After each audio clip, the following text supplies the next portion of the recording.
Hello, Paul. I'm Byron David Florey. This is Tuesday, March the 3rd, 2026. And I'm anxious to do this interview.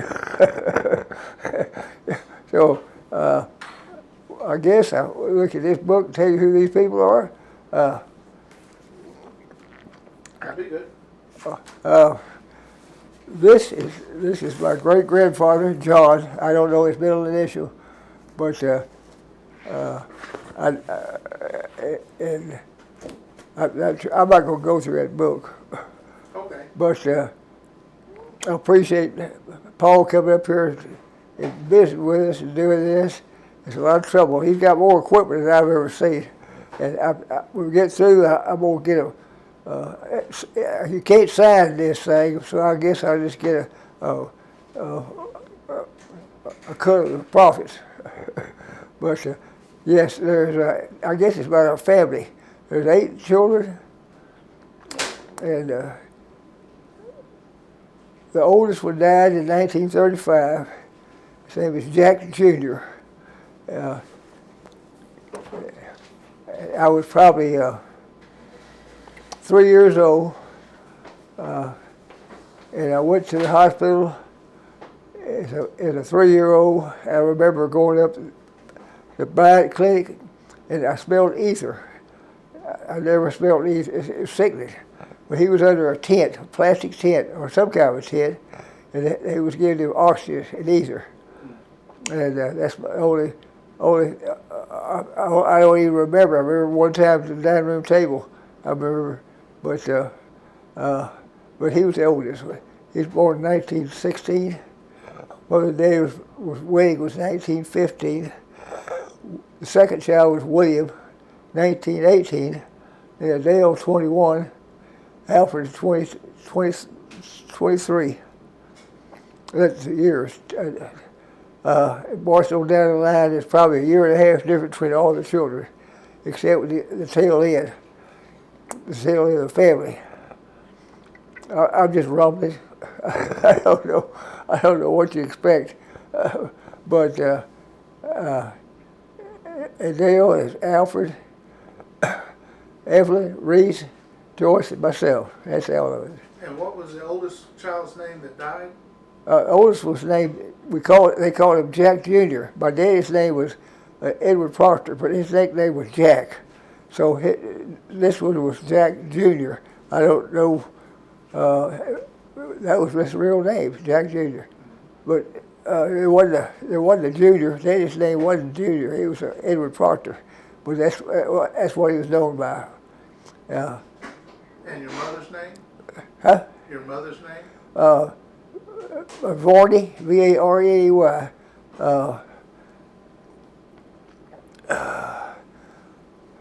Florence May. Huh? Florence May. Florence May Varney. May, M-A-E, Florence May Varney. She was really older than my father. Not much. She was born in 1888. Daddy was 1889. And they were married in 2006. 2006, I believe. 1906. Yeah, 19, yeah. You can tell. But I really don't know what to say. I don't know what you expect. Yeah. Where did you spend your growing up years? Okay, we moved to town from Jacksonville. I was 3 months old. Well, we moved, and I stayed there on Mockingbird Lane, which doesn't exist anymore. It's over there by Elm Street in Tyler, Texas. They had a railroad bridge up on a high hill. We lived in a house that had it was way off the ground. It was probably 50 feet from the railroad track, real back. Had a water tower, and trains would come by and take water and go to Troop. That's where it went. And I moved when I was 4 years old to Thompson Street, which is 2 blocks from the Tower Laundry. It's 2 blocks from Irwin Street. just near the day he walked back to work from that house. Where And did he work? he had a laundry. He had a laundry, and he worked 6 days. He worked 6 days a week. Sunday he'd work half a day and then take off. And I say he worked. He had 2 colored guys that worked for him, and they would go down and do maintenance work. They had a steam engine. It had a pulley on it. It would pull all the equipment. That pulley would hook up to all the equipment on the laundry, big equipment.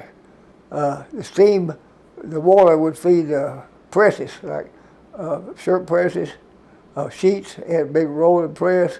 But anyway, that was a highlight. It had Babbitt barrel. It didn't have steel ball barrel. It had Babbitt. You had to pour lead and make your own barrack. They'd go down there and work on that, and so that's all he did all his life. How he would work. He didn't have any friends. Didn't have time for friends. I've never known anybody come visit us or them go anywhere. One time, my brother, Reese Florey, lived in Oldham. Must have had a family dispute with his brother, and he came, was crying on Mama's. I say crying, complaining about his brother's mother. But they didn't visit anybody. And later on in the years of the war, they would go to a laundry panel truck. I would go and ride in the back of that panel truck and see her mother, Mama's mother, named Barney.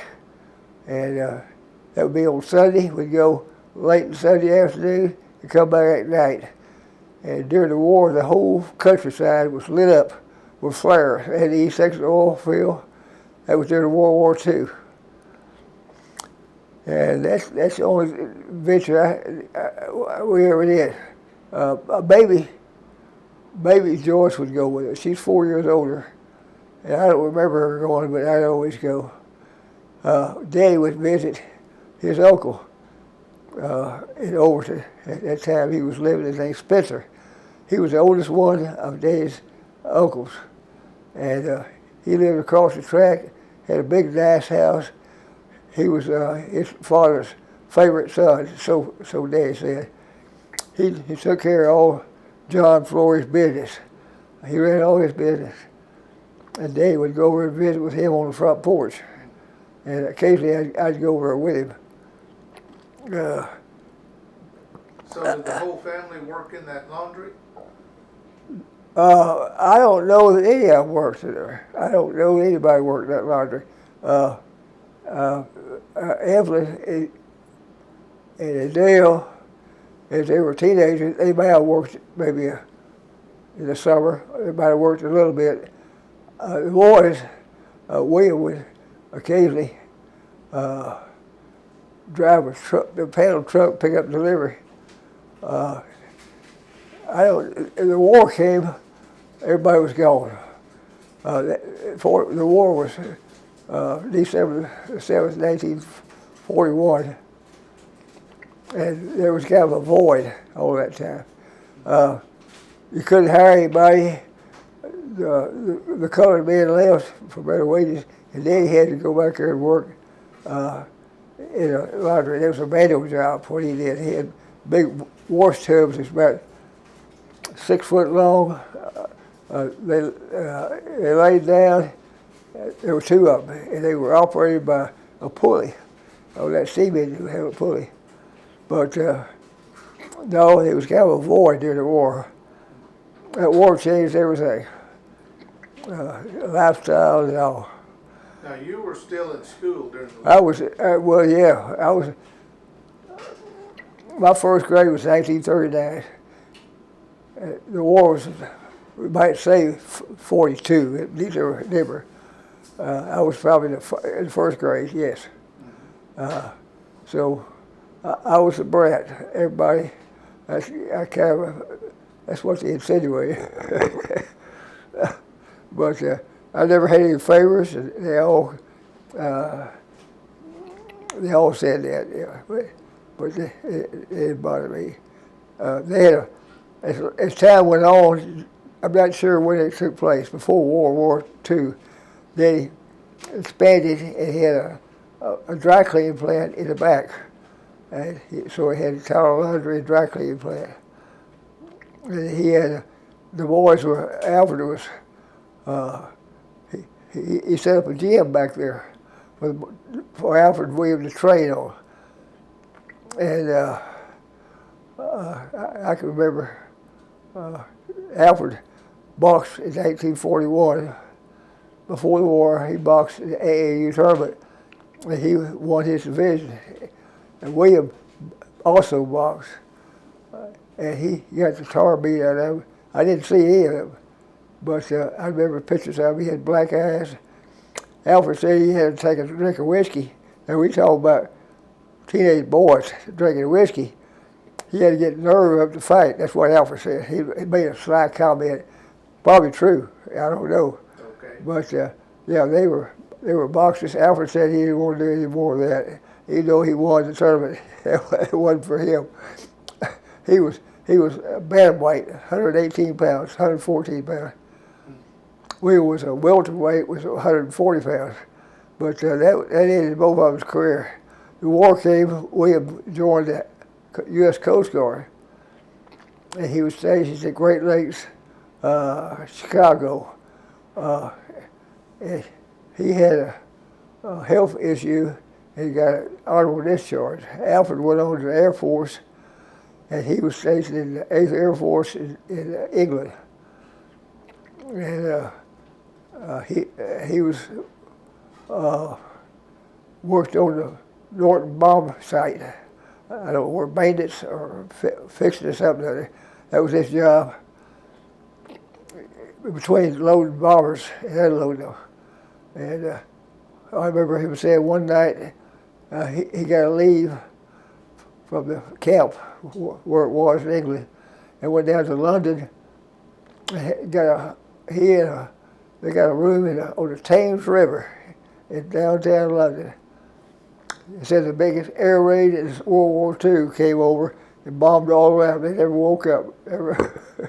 But I'm just passing on what he said. He was a great guy.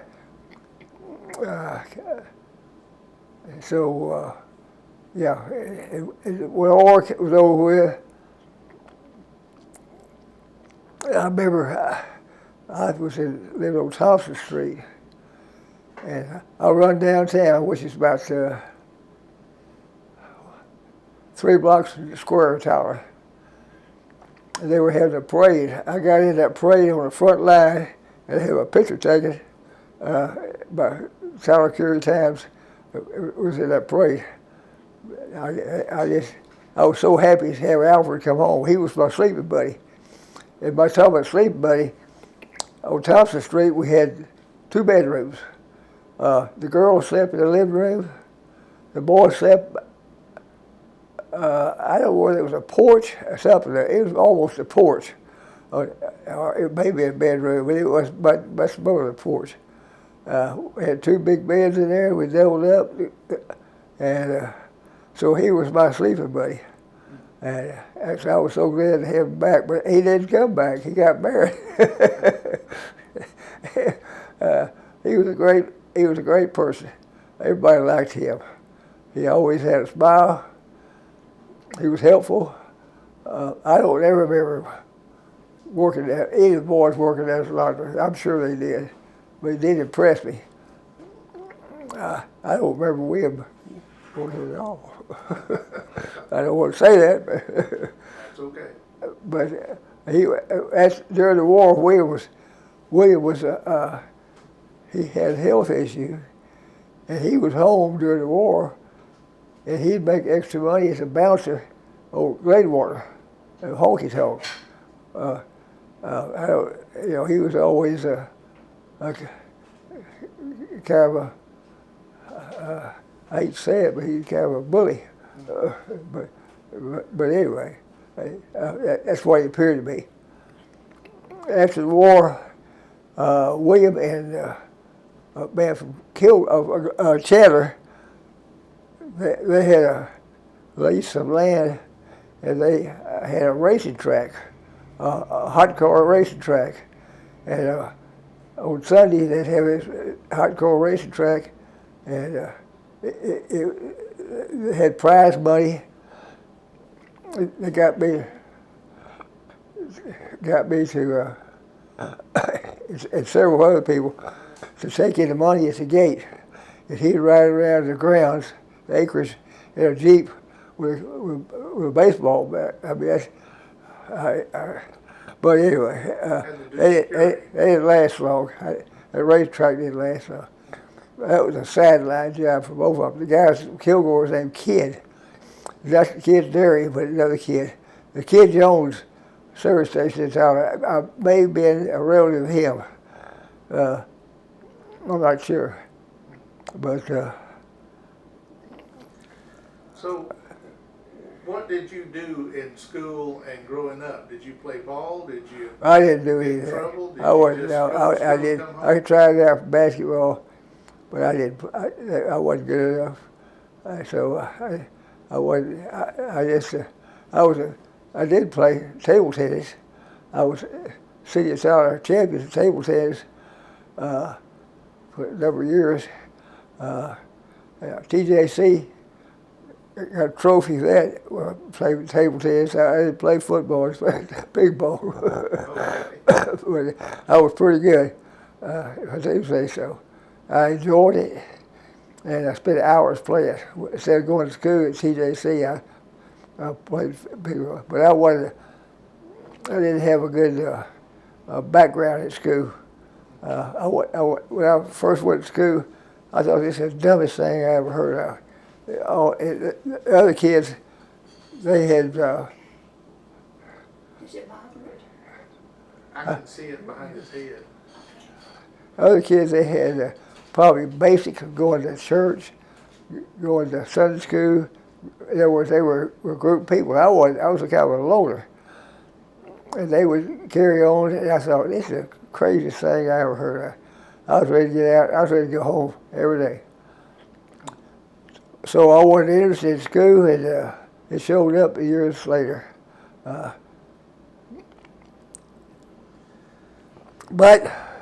So, did you play ping pong when you got in the Army? Oh no, Army. I got drafted. Went to El Paso, Fort Bliss. I had 6 weeks infantry training and 6 weeks artillery training. And that's the biggest joke you ever heard. The whole thing was a joke. Alfred thought I was watching too many John Wayne movies, cowboy movies, and he was scared I was going to be gung ho. And he told me, "You don't jump out. You kind of lay back." So that's what I did. I got sent back a week in camp I was sick. But anyway, we had between the 6 weeks. They gave us I came home from El Paso, hitchhike. That's 700 miles, hitchhike back and forth of 2 or 3 days, like a fool. I was homesick. I didn't care if I was laid out. But a guy from Tyler I went to school with, his mother, he had his mother's car. I don't know how, but he picked me up hitchhiking and brought me back. Yeah, I've been on the road hitchhiking several times. That was lucky. But yeah, from there I went to Fort Bliss. Went to Dave Mauer took me to Fort Worth Air Base. And I hitched a ride at the Air Base on an Army plane. I mean hitched a ride. To go to California. They took me from San Antonio, airdropped airmail to El Paso. I spent the night in El Paso, I spent a few hours in a cot. And they called me to come. They had a plane going to Bakersfield, California. I got on that plane, a lieutenant colonel was on there. It was It was 2 engines, C-47. I think it was C-47. But it had fire spit down the engine out of the rear end. I'd never been on a plane. I thought the thing was on fire. It was at night. Anyway, I got there, I spent the night, and a train I went to, I got on a train. They gave you so much money to get to Fort Lewis, Washington. I bought a ticket to Tacoma, Washington. Rode that train, saw some beautiful country. Went across the Snake River in Oregon. I'd never seen so much water in my life. There was a river. It looked like an ocean so wide, the mouth of it. Anyway, I went from there. I stayed about maybe 10 days, no longer than a week or two. While I was in transit, the Korean War was over with. It was in, I'm not sure what, June.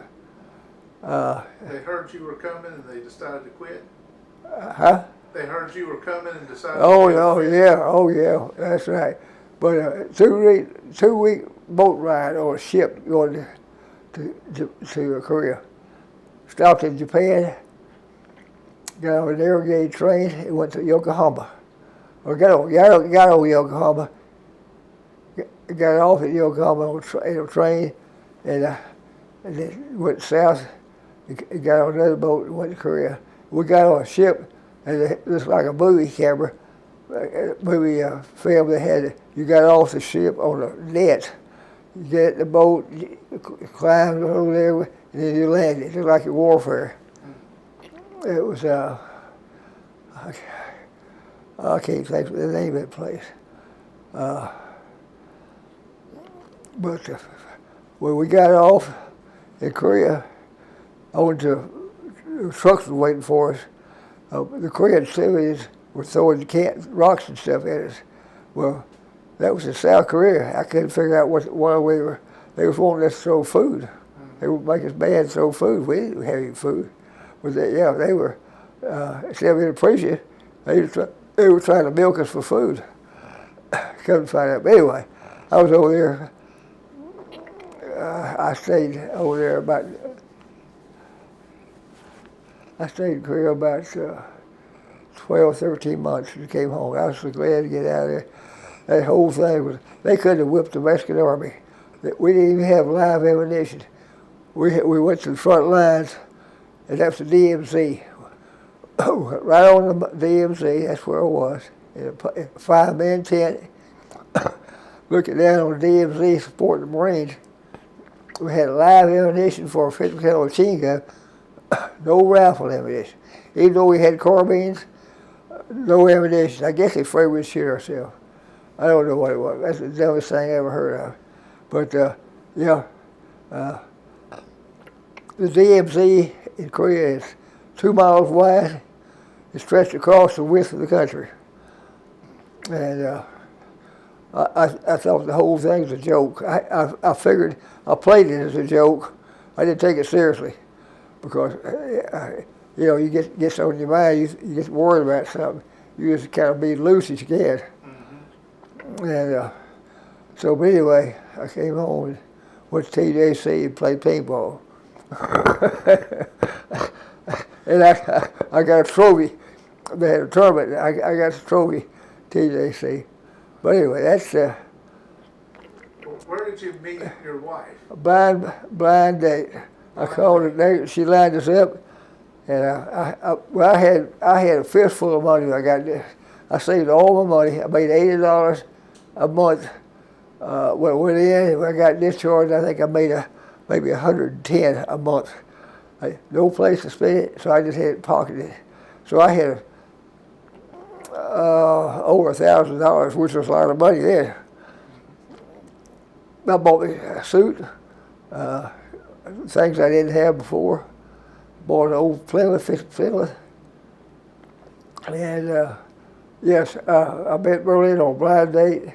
I picked her up out here on this property on the hill. She was trying to impress me. She bought a Bhutan fur coat. Can you imagine that? Well, I was trying to impress her, and I had a new suit on. So that's where we went to see a movie called Big Land, Alan Ladd. And she sat there and talked to me that whole film, and I didn't know, I couldn't hear what was going on. I'd been in the artillery, my ears ring, and it's damaged now for artillery fire. But that's how we met on blind date. I said about that movie time to coach you. She borrowed it. From there on, we married about a year later. We married in '58. And soon, 59, just like bingo, we had kids, bingo. But when I got home, I bought this house. I had this house built. Before I blipped it out, I had 3 kids, 2 or 3 kids. No skill, no education, so I had to hump it to make payments. I worked at the refinery, which was probably at that time was the best paying job in town for unskilled person. I worked post office before that. And, I did every kind of work. So I put them through private school, wired houses, did poured concrete on my own between jobs, even did janitor work on a weekly basis on Sunday. So anything I could make money, because I had, like I say, I had to hub it. But I built this house in 1960. It's 1960. That's when we moved in. Scott was probably about about 6 months. He spent his first birthday in his house. He's 67. Okay. So then on out, that's all I did. I'm not complaining. We got this land from her daddy lived out here on this property. I think he had 17 acres. He gave 4 acres to 3 kids. And of course, that's where I got the property. And I picked the furthest from her house. Her mother was a great saint. But he was. So I got the property furthest from their house. That's not, I don't mean anything, but it was on it's on gumbo clay. When I built this house, I had it built. It's like a ship. When it gets wet, it swells and it shrinks. And this house is cracked because her daddy told me not to build on this property, but it was furthest from his house, so that's the reason I picked it. He was this old man, uneducated, a good man, but he said the 2 things: don't build on that property, and don't use those old bricks, old antique. Well, these are Chicago antique bricks, and that's where they come from, out of Chicago, old buildings. Well, I went ahead and used the bricks. Sorry, he was right both times. I'd take him. In later years, he worked in the parking lot in Tyler. He attended, and I'd take him to work when I worked day shift. I rode rotating shift for 38 years out there. But anyway, I'd take him to work, pick him up, and he'd put on a show when I drive that old flatbed truck, and he'd jerk around and stomp the floor, and it would irritate and annoy me. So I thought, I'm going to put a stop to this. So I purposely, reckless, drove that thing, and he never did pull that stunt again. He meant well. He was a hard worker. He was a farmer. And he had an old mule called Red, and he farmed in this Highway 31 out here. He helped build that with that mule moving dirt. Yeah, he gave us 4 acres. And What did he grow on his land? well, really, his growing his farming was over with when I married him. He had a patch of watermelon out here one time, and then he leased the land for roses. But when he was too old to farm when I come along. But his wife was a godly saint.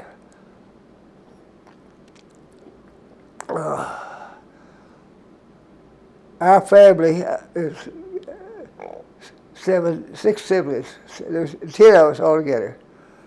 5 of us have had lung problems. I probably got mine. But 5 of us died of lung problems. I probably got mine. I got the pulmonary fibrosis, which is scarred of the little the little pulps or air pockets in your lung. It's a scar, like you take a blowtorch and you sear it. You don't get oxygen. So Jack Jr. died in 1935. I guess Mama, and I don't know what was her problem. She had oxygen. Mama, Reese, he had pulmonary fibrosis also. He never smoked a day in his life, but he had it. And Alfred died. He had pneumonia. He couldn't breathe.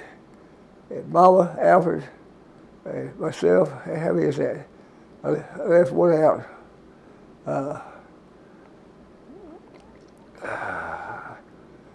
There's Reese. Well, that's 4 plus me is 5. And so I can walk across the river 20, 50 foot. And I'm give out. And so that's been going on so long. I've got weak, and you get weak. You can't do anything. But Mama keeps me around. Berlin keeps me around. I can turn out the pasture. I feel she takes good care of me. Joyce, well, let's see.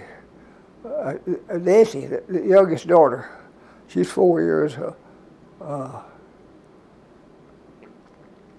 Well, I'm getting off of the subject. It's Well, let's start with the subject of your kids and when they were your children and when they were born, how they came along. Yeah, well, and things y'all did with them. yeah, we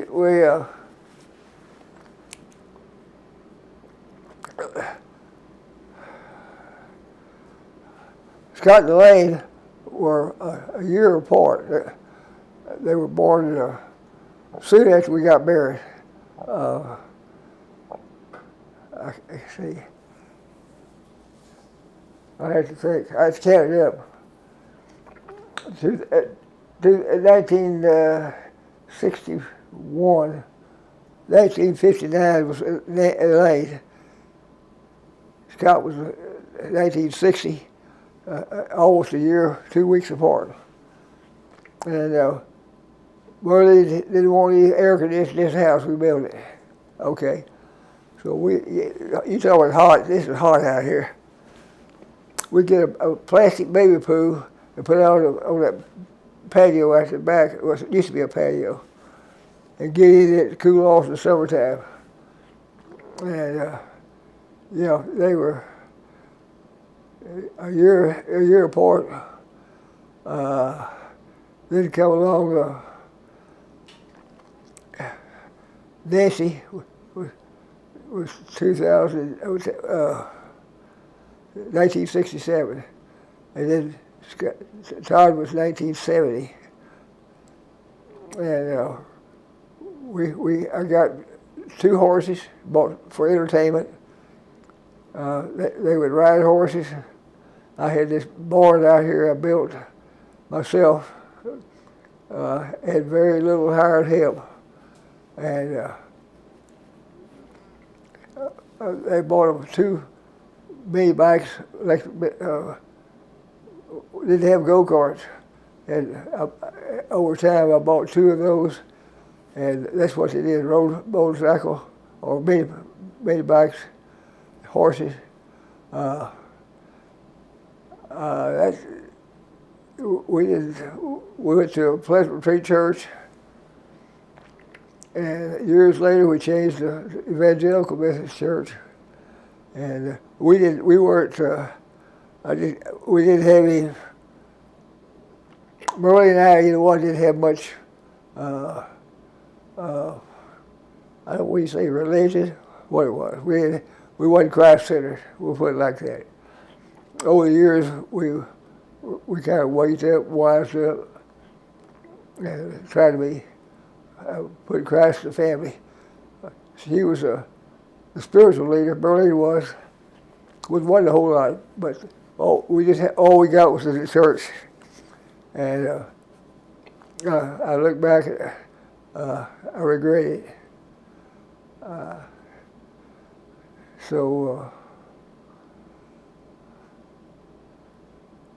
Anyway, my family,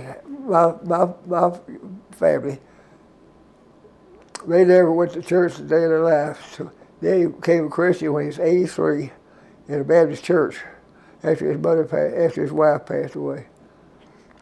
Across the street from the laundry on Irwin Street, which is 3 blocks from the square, there was a Assembly of God church.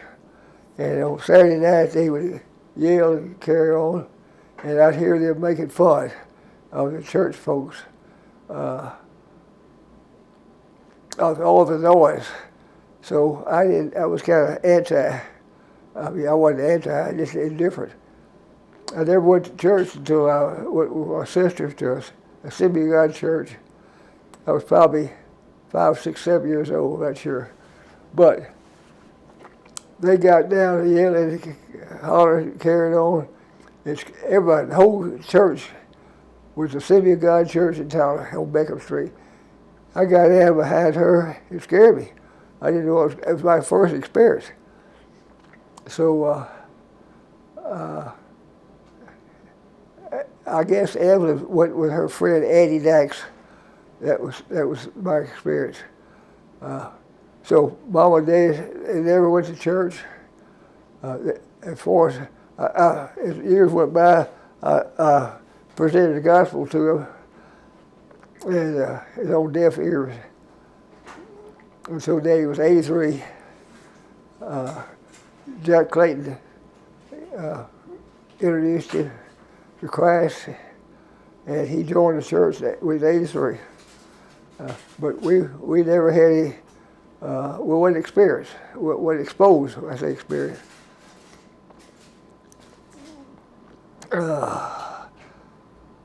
Evelyn married Edward Harris, and he went to a Methodist church. His family was in the St. Paul Methodist Church, and he had a little upbringing. So that's where they went. When they lived in town, that's where they went, St. Paul Methodist Church. And I know Alfred went to Liberty Hill Methodist Church after he was married. And he got me going to there before I went to service to Liberty Hill. And I had seen the Marines, films of Marines. When you go to the movie, they had a time called News Times. They had a commentary between the main feature.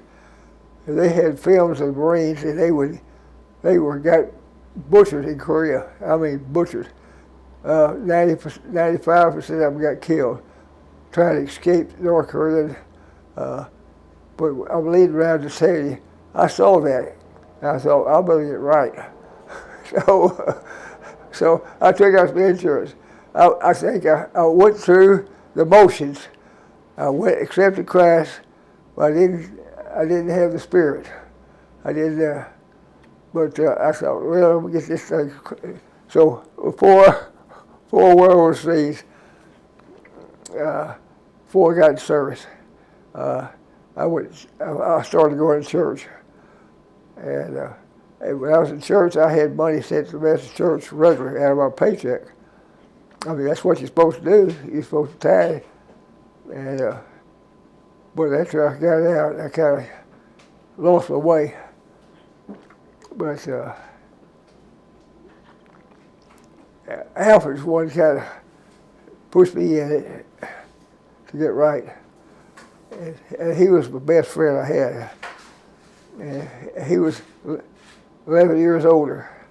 And I didn't see much of him after the war, but that's all right. I don't know.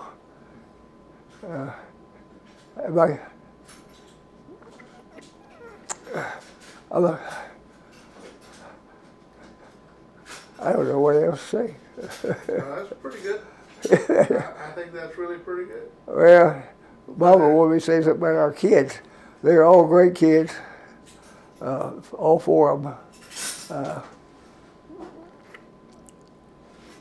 I think you're going to get her in this where you're at. Mama, you come over here and come on over here. Is there anything you want to brag on your kids or brag on Arlene about? Yeah, they're all good. Nancy comes by every week, checks on us. And she comes by and brings us food or checks on us, which I appreciate. I appreciate all of them. Hey, we're waiting on you. Comb your hair, get over here. Oh, no, I'm not doing anything. Put on your best smile. This is your show, baby. I can't hear you. I said it's your show, not mine. My show? Well, I get all the warning from it. I tried to get her in here a while ago, but she I know it. She don't want it. She don't want it. But that's all right. I don't know what else. Not to get too morbid, but is there anything that you want them to know? About all my sins? Your kids and your grandkids and anything you want them to know. Well, you want to say to the camera. Got 7 grandkids. Last I heard, 7. 2, 3 great grandkids. And I don't see enough of them. Boy, that's normal for every family. And no, that's all I got to say.